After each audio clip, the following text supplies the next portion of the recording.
Hi guys, welcome back to our channel. I'm Dhruv this side, a SEBI registered research analyst and CEO of Ascent Wealth. आज की video में हम देखेंगे कि अगर आपका एक बेबी है या आपका कोई छोटा बच्चा है जिसके लिए आप एक इन्वेस्टमेंट अपॉर्चुनिटी देखना चाहते हो या आप सोचते हो कि उनको एक कॉर्पस चाहिए या खुद एक कॉर्पस बनाना चाहते हो उनके लिए कि कल को जाके उनकी एजुकेशन के खर्चे आएंगे या उनकी शादी का खर्चा आएगा, कुछ भी आएगा और ये बहुत बड़ी स्ट्रेन होता है बहुत सारी फैमिलीज पे। किसी भी बच्चे का एक एजुकेशन का बाद में जाके कई बार लोन लेते हैं, कई बार लोग ये भी सोचते हैं कि बाद में जाके शादी में इतने सारे खर्चे कैसे करेंगे। तो यहाँ पे हम ये देख रहे हैं कि आप बाद में लोन लेने की जगह एडवांस प्लानिंग करो, क्योंकि आपके पास 2 3 4 अच्छी चीजें हैं इंडिया के अंदर। अभी ऐसे प्रोडक्ट्स हैं जिसको अगर आप एक्सप्लोर करोगे तो आप बोलोगे यार यहाँ तो अच्छी चीज बन सकती है, बाद में जाके लोन लेने के चांसेस बहुत ज्यादा कम हो जाते हैं और उल्टा ग्रोथ अच्छी खासी मिल जाती है पैसे के अंदर गोइंग फॉरवर्ड। तो आज वही चीज डिस्कस करने वाले हैं हम इसके अंदर, राइट।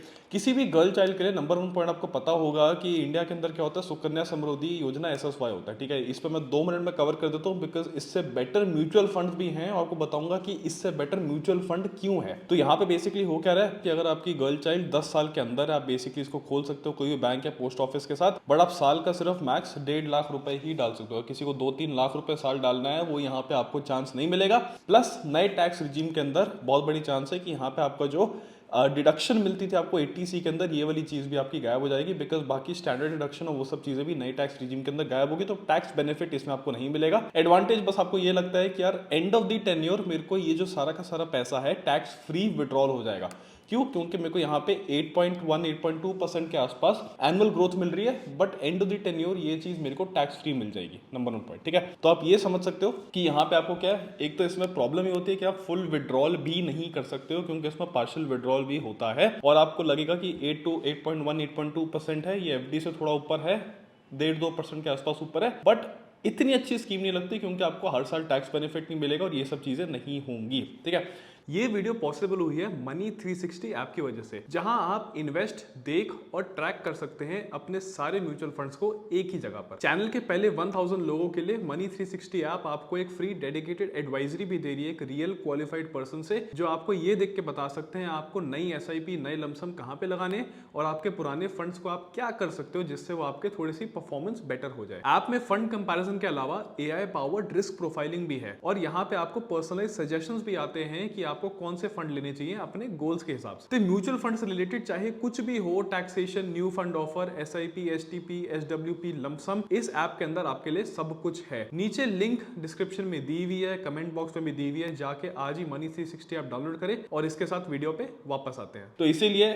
इसकी जगह ये सब छोड़ो और आपको देखना क्या है, आपको 4 5 फंड अभी मैं कंपेयर कराता हूँ, दिखाता हूँ कौन सा फंड अच्छा है, किस में आप जा सकते हो, किसको आप प्रेफर करो, ठीक है। मैंने आपके लिए यहाँ पे बेसिकली स्क्रीन में 4 5 फंड्स यहाँ पे खोले हुए हैं, ठीक है। SBI के मैंने 2 यहाँ पे खोले हुए, उसके साथ मैंने HDFC, Aditya Birla, LIC, UTI, आप ये सब देख सकते हो स्क्रीन के अंदर, ठीक है। अब ये बेसिकली है क्या, ये सारे के सारे चाइल्ड फोकस्ड फंड्स होते हैं। इसका मतलब है कि बेसिकली इस तरीके से इन्वेस्ट करते हैं कि आपकी ग्रोथ हो ही हो 100%, बट किसी भी फोकस्ड एक इस टाइप का जो फंड होता है जो कोई गोल बेस्ड होता है। गोल बेस्ड का मतलब होता है चाहे वो रिटायरमेंट का फंड हो, चाहे वो आपका चाइल्ड ग्रोथ का फंड हो, उसके अंदर एक लॉक इन का पीरियड होता है। टैक्स जो सेवर वाले फंड होते हैं उसमें लॉक इन 3 साल का होता है। रिटायरमेंट फंड्स और child growth, child investment, child savings funds के अंदर लॉक इन 5 5 साल का होता है आपका। रिटायरमेंट के अलावा भी, रिटायरमेंट में भी 5 साल होता है, इसमें भी 5 साल होता है, टैक्स सेवर में 3 साल के लॉक इन होते हैं, ठीक है। मूविंग फॉरवर्ड, तो यहाँ पे हमने बेसिकली क्या किया हुआ है, हमारे पास यहाँ पे 5 फंड्स 6 7 फंड्स यहाँ पे हैं सामने। तो आप यहाँ पे देख सकते हो, सबसे पहले मैंने यहाँ पे एक बेसिकली खोला हुआ है SBI magnum children benefit fund, ठीक है। फिर मैंने एक HDFC का लिया हुआ है, फिर मेरे पास एक आदित्य बिरला का है, फिर मेरे पास एक LIC का है, फिर मेरे पास एक UTI का है। यार हमारे को प्रॉब्लम पता है क्या है, हमारे को 2 चीजें देखनी होती है कि जो आपका ड्रॉ डाउन होता है वो एक मेरा सबसे पहले कम हो, because end of the day goal based पैसा हो रहा होता है। इसका ये मतलब है आपको चाहिए होता है कि ये पैसा सेफ भी रहे, ठीक है। तो इसको आप डायरेक्टली जाके बहुत ज्यादा इक्विटी में नहीं डाल देते हो, ये चीज हमेशा याद रखना। नंबर 1 पॉइंट, ठीक है। नंबर 2 पॉइंट क्या है, आपको ये फंड्स ऐसे देखने होते हैं जो आपको एक रिटर्न भी दे, लेकिन साथ में आपको जब मार्केट गिरे या कुछ करे आपके ड्रॉ डाउन के पीरियड्स कम हो, अगर आपका थोड़ा सा इक्विटी फोकस फंड है। इक्विटी फोकस फंड से बाद में आता हूँ। लेकिन अगर आपको बिल्कुल ही सेफ चाहिए बच्चे के लिए तो फिर बेसिकली आप क्या कर सकते हो, आप एसबीआई मैग्नम्स का यहाँ पे आपके पास एक फंड आता है, 5 साल का लॉक इन सब में होता है, बट आपके पास एक चिल्ड्रन बेनिफिट फंड होता है। एफडी में अगर आपको 6% मिल रहा है, यहाँ पे आपको 12% मिल रहा है। सुकन्या समृद्धि में अगर आपको 8% मिल रहा था विदाउट टैक्स, यहाँ पे क्योंकि 5 साल के लॉक इन होते हैं, ये आपका लॉन्ग टर्म कैपिटल गेन्स के अंदर ही जाएगा। इसका जो भी प्रॉफिट होगा और उस प्रॉफिट पे आपको सिर्फ 12% का टैक्स लगेगा, 12.5% का। ये याद रखो कि 12.5% अगर आप इसका भी लेते हो तब भी टैक्स के बाद आप 10% के ऊपर बैठे हो पर ईयर। बात समझ रहे हो? तो अगर आप सुकन्या समृद्धि में गर्ल चाइल्ड के लिए अकाउंट खोल रहे हो, वहां पे आप 8.2% कमा रहे हो आफ्टर टैक्स, क्योंकि टैक्स नहीं है। यहां पे आप आफ्टर टैक्स 8.2 की जगह 10% कमा रहे हो टैक्स देने के बाद भी, तो सुकन्या से बेटर तो ये हुआ। प्लस मेरे पास यहाँ पे एक रिस्ट्रिक्शन और एक लिमिट नहीं है कि मैं साल का सिर्फ 1.5 लाख रुपए मैक्स डाल सकता हूँ। मेरे पास किसी साल ज्यादा अच्छा आया और बेसिकली मेरे को लग रहा है कि यहाँ पे मैं ज्यादा डाल सकता हूँ, मैं 5 लाख भी डाल सकता हूँ, कोई दिक्कत नहीं है। बात समझ रहे हो? मेरे को 2 लाख भी डालना है, मैं वो भी डाल सकता हूँ। तो मेरे पास लॉक इन नहीं है, प्लस मेरा आफ्टर टैक्स रिटर्न भी इसमें ज्यादा यहाँ पे बन जाता है। ठीक है, इसके बाद मैं ये देखूंगा परफॉर्मेंस किस तरीके से होती है। यहाँ पे 1 महीना, 6 महीना, 1 साल, ये सब देखोगे, बट इसमें आपकी परफॉर्मेंस क्या, एनुअलाइज 12% साल की जाती है, चाहे ऑल टाइम जाए, चाहे 5 साल जाए, चाहे कहीं भी जाए। बट ये भी देखो फंड की एग्जिस्टेंस कब से, 2013 से चल रहा है। तो बेसिकली आप ये भी समझ सकते हो 12-13 साल फंड चल चुका है, उसके बाद ये सीन है। आज की डेट में फंड का साइज अच्छा है क्योंकि 130 करोड़ ही है। और इसके बाद आप ये भी यहाँ पे देख सकते हो कि इसके अंदर जो आपका लमसम आपको करने की जरूरत नहीं होती, क्योंकि हर फंड के अंदर एसआईपी भी अलाउड होती है। मेजोरिटी अगर होल्डिंग देखोगे इस वाले में, तो बेसिकली आपके पास क्या है, सारा का सारा मेजर पार्ट डेट है। और इंडिया में अगर आप यहाँ पे ये देख रहे हो कि आपके पास सबसे सेफ डेट कौन सा होता है, आपके पास गवर्नमेंट ऑफ इंडिया का ही डेट होता है, जीओआई। GOI 22%, GOI 15%, GOI 7%। इससे सेफ मार्केट में कुछ नहीं है अगर आप डेट में जा रहे हो। Number 1 point. ठीक है, नंबर 2 पॉइंट क्या है कि सारी कंपनीज भी आपको डेट देती है। ठीक है, सुंदरम फाइनेंस है, एलआईसी हाउसिंग है, ये सबको क्या है, डिबेंचर दे रही है, डेट। ठीक है, यहाँ पे देखो नेक्सस सिलेक्ट ट्रस्टेड डेट है। ठीक है, मथूट फाइनेंस का क्या है, बॉन्ड है। तो ये आपको बॉन्ड, डेट, ये सब भी इशू करती है। बैंक्स आपको कमर्शियल डिपॉजिट्स भी इशू करते हैं, कमर्शियल पेपर भी इशू करते हैं, कंपनी ये सब भी करती है। तो यहाँ पे सबका मिक्स है। बट जरा सी ग्रोथ के लिए जरा सी हमारे पास इक्विटी भी है। बट अगर आप पूरा का पूरा देखोगे, यहाँ पे आपको दिखेगा 68-70% आपके पास डेट है और बाकी इक्विटी बहुत माइन्यूट पार्ट है।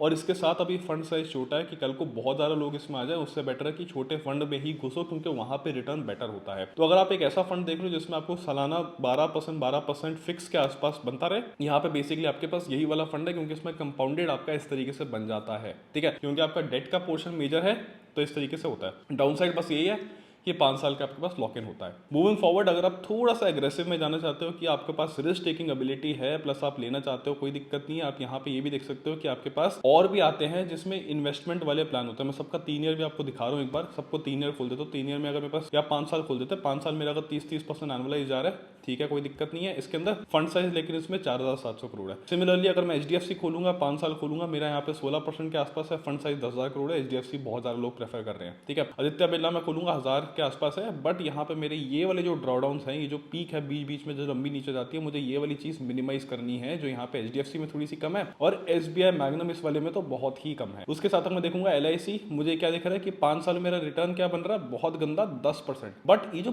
पीक्स है ना जो नीचे गिरने की, तो ये तो बहुत ही गंदी है। ठीक है, और इसमें 15 करोड़ का फंड है और बिल्कुल ऑब्वियसली 1 स्टार, इसलिए मैं बता रहा हूँ कि ऐसे भी आप सिलेक्शन करके इसको काट सकते हो। मुझे दिख रहा है कि 15 करोड़ का फंड है, लोग इसमें लगा नहीं रहे, इतनी गंदी गंदी पीक्स इसके अंदर जा रही हैं। एक बार आप होल्डिंग देखो, ये बेसिकली क्या है, इक्विटी फोकस्ड है, तो मतलब इससे बेटर तो मैं किसी फ्लेक्सी कैप या मल्टी कैप में चले जाऊं। सिमिलरली अगर मैं यहाँ पे जाऊंगा, मैं देखूंगा 5 साल है, ठीक है, मुझे दिख रहा है कि चिल्ड्रन फंड में क्या है, लंबी लंबी पीक्स आ रही है, 1000 करोड़ का फंड है, बट मेरे को पता है इससे बेटर ऑप्शन मेरे पास ये दोनों थे। आदित्य बिरला में मैं आऊंगा, मेरे को दिख रहा है कि फंड साइज 1100 करोड़ है। यहाँ पे आपको ये नहीं देखना होता कि एक्सपेंस रेशियो कितना है, बिकॉज ये जो पूरे के पूरे रिटर्न्स होते हैं ना, ये एक्सपेंस रेशियो के बाद ही आपको दिखते हैं, उससे पहले यहाँ पे नहीं दिखते हैं। तो मुझे दिख रहा है कि ये चीज है, ठीक है, 1000 करोड़ के आसपास है, बट क्या है 98% इक्विटी है, डेट का पोर्शन एक भी नहीं है। अगर आप अपने बच्चे के लिए लगा रहे हो, आपको ये याद रखना है कि उसमें से थोड़ा सा पोर्शन एक फिक्स्ड रिटर्न के अंदर भी होना चाहिए। इसमें मेरे को फिक्स्ड रिटर्न नहीं दिख रहा है। सिमिलरली मैं आगे जाऊंगा, मेरे पास बचे 3, एसबीआई, एचडीएफसी जो ग्रोथ वाले हैं, और उसके साथ मेरे पास एक डेट के अंदर प्योरली एक एसबीआई का बचा है। एसबीआई का सेविंग्स वाला है जो डेट वाला है, एसबीआई का इन्वेस्टमेंट वाला है जो थोड़ा सा इक्विटी वाला भी है। तो यहाँ पे मेरे को बेसिकली दिख रहा है कि अब मेरे को डिसीजन बनाना है एचडीएफसी वर्सेस एसबीआई में। अब मुझे ये समझ आ रहा है कि अभी मार्केट अभी लाइफ टाइम हाई पे है, बट यहाँ पे ये वाला फंड इसी के आसपास है। यहाँ पे मार्केट लाइफ टाइम हाई पे ये बेसिकली मेरा फिर भी कंसिस्टेंटली परफॉर्म कर रहा है। ठीक है, नंबर 1 पॉइंट। नंबर 2 पॉइंट क्या है कि आप देखो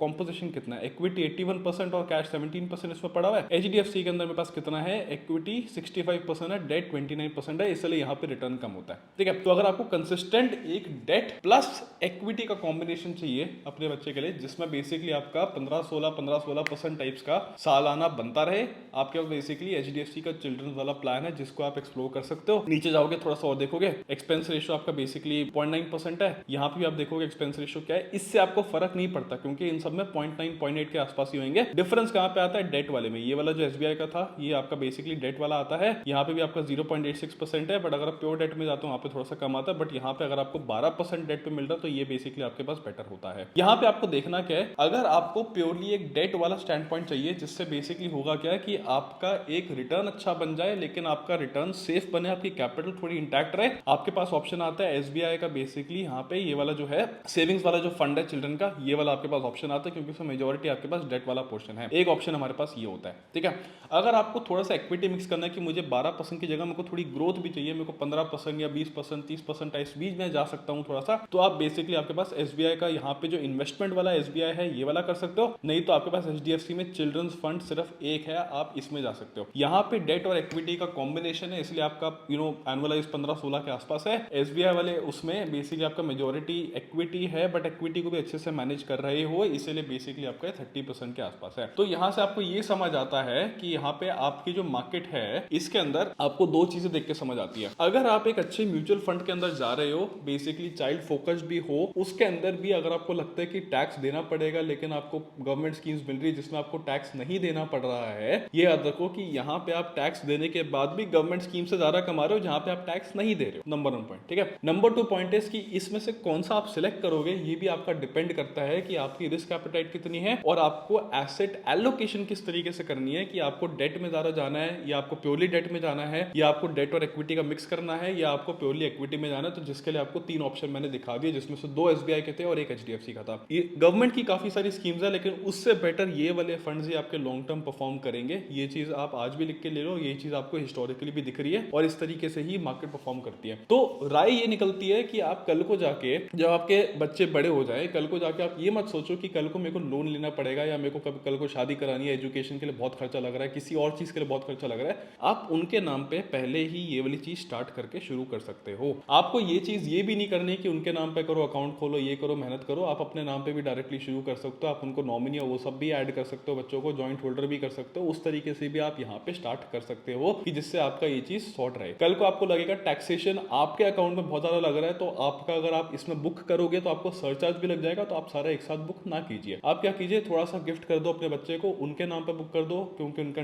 इनकम टैक्स उस टाइम पे 0 होएगा अगर, तो वैसे कर सकते हो। थोड़ा सा अपने नाम पे बुक कर देना, थोड़ा सा वहां पे कर देना और इसको सारा एक साथ बुक करने की जगह 2-3 साल में भी धीरे धीरे कर सकते हो कि जिससे आपका सरचार्ज वाला पोर्शन इनकम टैक्स का वो बच जाएगा। इसके अलावा अगर आपको कोई भी हेल्प चाहिए होगी, हमारी टीम आपके पास हमेशा होगी अवेलेबल। नीचे व्हाट्सएप का नंबर भी मैंने स्क्रीन पे आपको मेंशन कर दिया है और इसके साथ आप नीचे डिस्क्रिप्शन में लिंक्स भी चेक कर सकते हो। कोई भी हेल्प चाहिए होगी इन फंड्स के हिसाब से तो हमारी टीम आपको हेल्प कर देगी। इसके साथ मैं वीडियो यहीं पे एंड करता हूँ। वीडियो अच्छी लगी तो अपने सब पेरेंट्स के साथ शेयर कर देना और इसके साथ चैनल सब्सक्राइब करना मत भूलना, वीडियो लाइक करना मत भूलना। मैं आपको मिलता हूँ अगली वीडियो में। Till then bye bye, take care.